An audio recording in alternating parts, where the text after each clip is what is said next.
আজকে আমি তোমাদের শেখাবো কিভাবে খুবই সহজ উপায়ে ত্রিকোণমিতিক সূত্রগুলো মনে রাখা যায়। তো এই জায়গায় আমরা 8টা সূত্র দেখছি।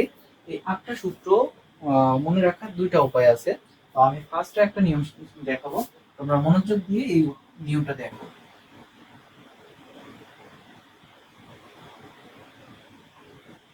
এট ফার্স্ট আমরা একটা ষড়ভুজ আঁকাবো এভাবে, দেন ষড়ভুজটা কর্ণারগুলো যোগ করে দিব। এই কর্নারে আমরা একটা 1 লিখবো এবং আমরা এট ফার্স্ট এটা লিখবো সাইন থিটা। এখন সাইন থিটার বিপরীত পাশে, সাইনের বিপরীত আমরা জানি কস সেক, কসেক, কসেক থিটা। তারপরে এই জায়গা লিখবো ট্যান থিটা। এই পাশে ট্যানের বিপরীত জানি কট থিটা। এই জায়গায় লিখবো আমরা কস থিটা। আর আমরা জানি কসের বিপরীত, এই ঠিক এই বিপরীত পাশে, এই বিপরীত পাশে আমরা লিখবো সেক থিটা। আচ্ছা, তাহলে আমরা এটা দিয়ে কিভাবে বুঝবো? দেখো আমরা সূত্রগুলোর দিকে তাকাই। সূত্র এখানে লেখা আছে সাইন থিটা। তো সাইন থিটা সমান আমরা জানি 1/cos থিটা। দেখো এই জায়গায় আমি যে সাইন থিটা লিখলাম, তার মানে 1/cos থিটা, এই বাইটা দাগটা মনে করে নাও, এই দাগ। তাহলে 1/cos থিটা, এই জায়গায় 1টা আমি আরেকটু বড় করে লিখে দিই। তাহলে 1/cosec থিটা, তাহলে সাইন সমান 1/cosec থিটা। তারপরে আমরা দ্বিতীয় নম্বর সূত্র cosec থিটা, ঠিক cosec থিটা সমান 1/sin থিটা। দেন tan থিটা, tan থিটা সমান 1/cot থিটা। তারপর cot থিটা, 4 নম্বর সূত্র cot থিটা, cot থিটা সমান 1/tan থিটা। sec থিটা সমান 1/cos থিটা, sec থিটা সমান 1/cos থিটা, cos থিটা সমান 1 এই যে 1/sec থিটা। দেন tan থিটার সূত্র আরেকটা আছে sin বাই cos। এই যে tan থিটা সমান sin বাই cos, আবার cot থিটা সমান cos by sin theta, cos theta by sin theta. এইভাবে খুব সহজে আমরা একটা নিয়ম শেষ হয়ে গেল। আমাদের এই নিয়মগুলো অ্যাপ্লাই করে আমরা সূত্রগুলো মনে রাখতে পারি। আরেকটা নিয়ম হচ্ছে আমরা সিরিয়াল অনুযায়ী লিখব। যে এট ফার্স্ট লিখবে তোমরা sin থিটা, দেন লিখবে cos থিটা, দেন লিখবে tan theta, cot theta, sec theta, cosec theta. তো আমরা জাস্ট বিপরীত গুলো এই নিচ থেকে আবার উপরে লিখবো, একটু নিচে লিখবো। দেখো আমরা এটা লিখি 1/1 এভাবে 1 দিই, সবগুলোর এভাবে টান দিয়ে আগে উপরে 1 দিই। এখন এই কসেকটা ঠিক এখানে লিখবো, কসেক থিটা। তারপরে এই সেকটা ঠিক এখানে লিখবো, তারপরে এই কটটা ঠিক এখানে লিখবো tan থিটা, এই ট্যানটা তারপরে এখানে লিখবো, কটটা এই জায়গায় লিখবো, এই ট্যানটা এখন এখানে উঠে যাবে। সরি কট, সরি আমরা একটু ভুল করছি, এখানে হবে এই যে sec থিটার পরে cot থিটা হবে, এখানে cot থিটা, দেন tan থিটা, দেন cos থিটা, দেন sin থিটা। তো দেখলে আমরা যে এই 6টা সূত্র আমরা ঠিক এভাবে মনে রাখতে পারি, আর এই দুইটা আমরা সেম নিয়মে, ওই নিয়মে মনে রাখবো। তো আশা করি এই নিয়মে তোমরা খুব সহজেই মনে রাখতে পারবে এই 8টা সূত্র। আমি পরবর্তী ধাপে আরো কিছু সূত্র দেখাচ্ছি। এখন আমরা আরো 9টি সূত্র দেখবো, কিভাবে এই স্কোয়ারের ক্ষেত্রে সূত্রগুলো মনে রাখা যায়, সেই সূত্রগুলো দেখবো। তো আমরা সবগুলো কি স্কোয়ার দিলাম, স্কোয়ার দেওয়ার পর আমরা 1 নাম্বার,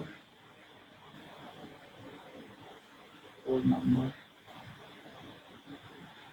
7 নাম্বার। তো আমরা এখানে 9টি সূত্র পাবো।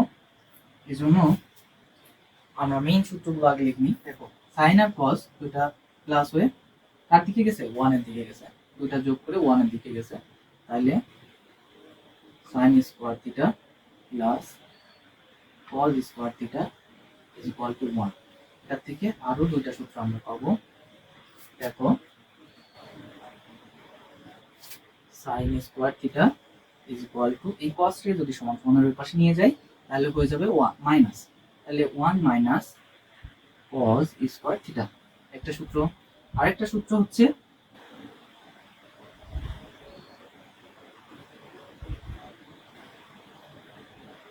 cos স্কয়ার থিটা এই পাশে থাকলো, sin কে যদি সমান সমানের ওই পাশে নিয়ে যাই তাহলে 1 minus sin square theta.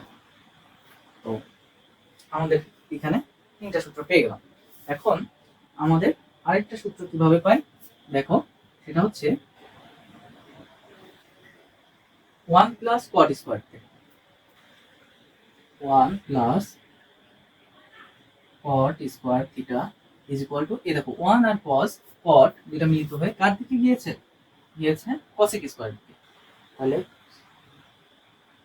cosec square theta. দেন 5 নাম্বার আরেকটা সূত্র পাই, সেটা হচ্ছে কি পাই আমরা, দেখো 1টাকে সমান সমানের এই পাশে রাখি, বা সরি আমরা cot কে এই পাশে রাখি, তাহলে এই 1টা যদি সমান সমানের ওই পাশে নিয়ে যাই তাহলে পাবো cosec স্কয়ার থিটা, এই এটা সমান সমানের এই পাশে আসলে মাইনাস 1 হয়ে যাবে। এখন আমরা কি করব, যে এই 1টাকে এই পাশে রেখে দিব, তাহলে cos cosec square theta minus এই cotটাকে যদি সমান সমানের এই পাশে নিয়ে যাই তাহলে মাইনাস হয়ে যাবে cot স্কয়ার থিটা। তো আমরা এই তিনটা সূত্র পাবো, অর্থাৎ cosec square theta plus cot square minus cot square theta সমান 1 অথবা 1 সমান এটা, যেটাই বলবো। দেন আরেকটা সূত্র পাবো, মেইন সূত্র, সেটা হচ্ছে tan square theta plus 1 is equal to sec square theta. tan আর 1 দুইটা দেখো দুই পাশে, এই যে এই পাশ থেকে এই পাশে, মানে tan 1 এর মাঝখানে প্লাস sec স্কয়ার থিটা, তাহলে tan square theta plus 1, tan square theta plus 1 is equal to sec square theta, sec square theta. এটা থেকেও আমরা তিনটা সূত্র পাবো,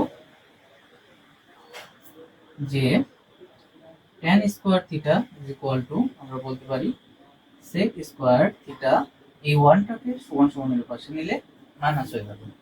আবার আরেকটা সূত্র এখান থেকেই, যে আমরা যদি এভাবে ভাবি যে tan 1 ইজ ইকুয়াল টু যে ac sec স্কয়ার থিটা,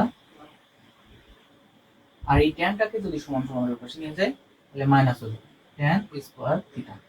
এই 9টা সূত্র আমরা এভাবে মনে রাখবো, খুব সহজে এই ষড়ভুজ থেকে আমরা এই 9টা সূত্র তৈরি করতে পারি। আমরা এখন অঙ্কগুলো বুঝি। দেখো এখানে আমি বলছি সাগরে লবণ অতি, সাগরেরকে সাইন ধরছি, লতে এই যে যা লিখে দিছি, লতে লবণ, ভতে ভূমি, অতিতে অতিভুজ।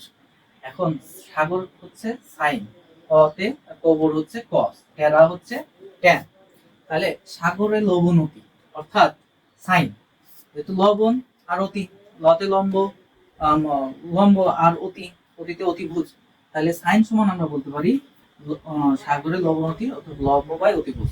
ঠিক তেমনি কবরে ভয় অতি, মানে কজে ভয় অতি, ভয়তে ভূমি, অতিতে অতিভুজ, তাহলে কজ সমান ভূমি বাই অতিভুজ। ট্যানতে টেরা লম্বা ভূত, টেরা হচ্ছে ট্যান, তার মানে লম্বা আর ভূত, লম্ব আর বাই ভূমি, ট্যান সমান লম্ব বাই ভূমি।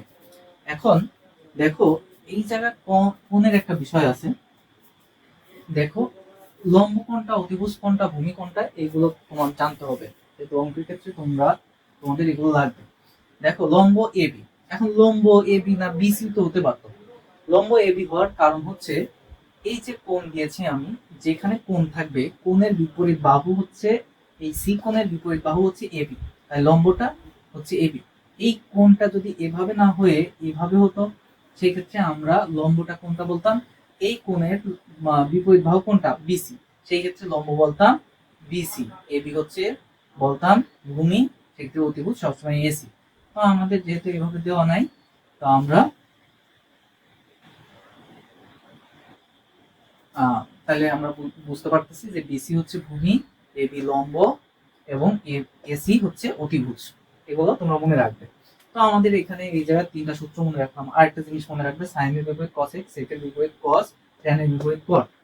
তো এখন আমরা সাইনের এই যে তিনটা সূত্র দেখছি যে পেয়েছি, মনে রাখার যে টেকনিক তোমাদের দেখাই দিলাম, ঠিক তেমনি আমরা এভাবে লিখবো সাইন সমান লম্ব বাই অতিভুজ। তাহলে সাইনের বিপরীত কসেক, তাহলে কসেকের বিপরীত হবে অতিভুজ বাই লম্ব। এবং কসের সূত্র কি পাইছি, ভূমি বাই অতিভুজ, ভূমি বাই অতিভুজ। ভূমির বিপরীত কি, সেক, সেক মানে অতিভুজ বাই ভূমি, উল্টাই দেবো। ট্যানের কি পাইছি, লম্ব বাই ভূমি, তাহলে কটের কি হবে, ভূমি বাই লম্ব। ঠিক এভাবেই খুব সহজে আমরা সূত্রগুলো মনে রাখতে পারি। তাহলে আমরা টোটাল এখানে ত্রিকোণমিতির 23টা সূত্র পাচ্ছি, এখানে 6টা, স্কোয়ারের 9টা, এবং প্রথমে যে কটাতে 8টি দেখিয়েছি।